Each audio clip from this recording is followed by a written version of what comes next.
Hello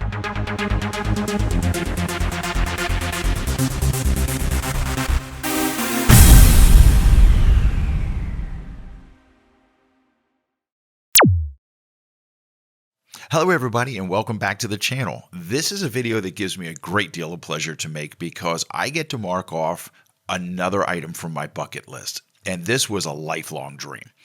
Something I haven't really talked too much about on our channel or in any of the other videos is during especially my 10 years in isolation, I studied and practiced Zen meditation in great depth, and I credit it with, quite frankly, saving my life by allowing me to clean the garbage out of my head and start seeing reality for what it is and not what I want it to be or what I think it should be. And one of the mental exercises I used to do for myself is I would meditate, not necessarily in Zen fashion, but I would meditate by practicing checklists for airplanes.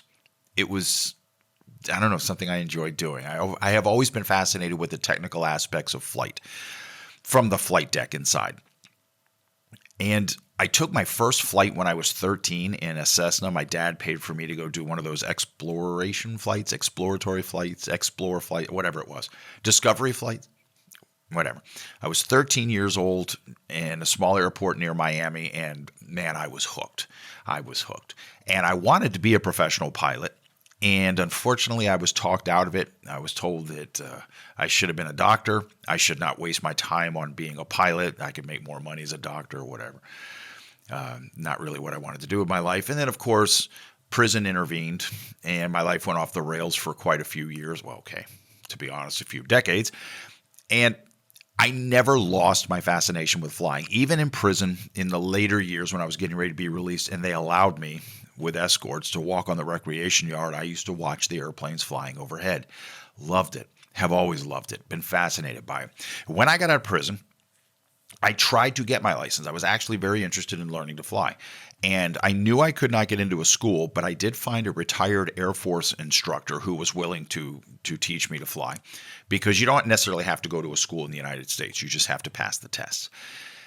But I still had two obstacles. One obstacle was, as a person on the registry, I couldn't get a job that was worth a damn. I was literally working as a food prep cook in KFC in Lake City, Florida.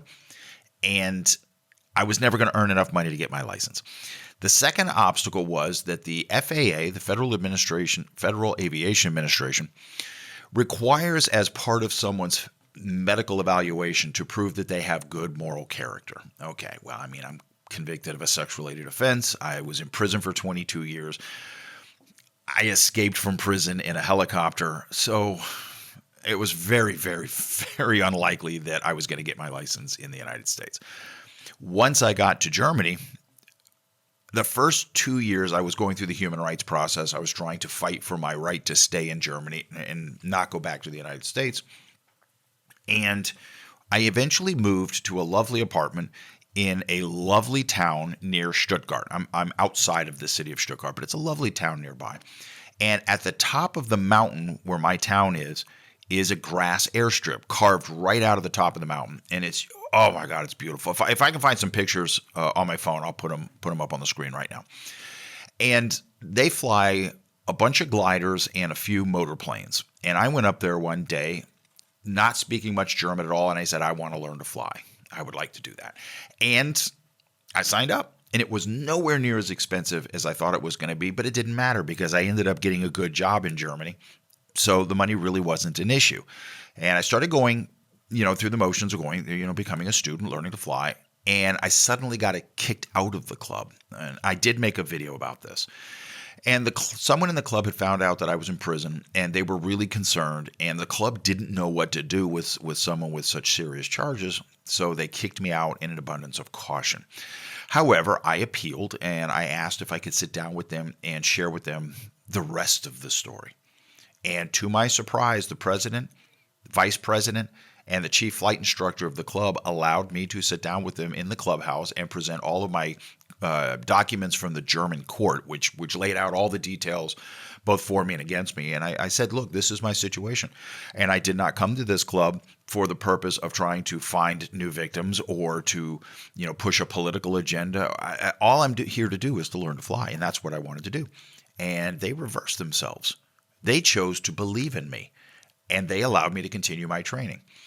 And it took a little over 2 years, and I am very, very, very pleased to report that as of September 22nd, 2000, wherever I'm at, 2000, I should have rehearsed this, 2024, I'm a licensed pilot in the European Union, license issued by Germany. I am a licensed pilot. It is a life dream. I am thrilled. And, if any of you out there ever want to come visit and take a flight, please, please, please, just let me know because I'm looking for every excuse to get in the air. And so that's just the best news I could possibly tell you. It means that there is a life for you in Europe. Dreams are possible over here. Things that cannot be accomplished in the United States are possible here.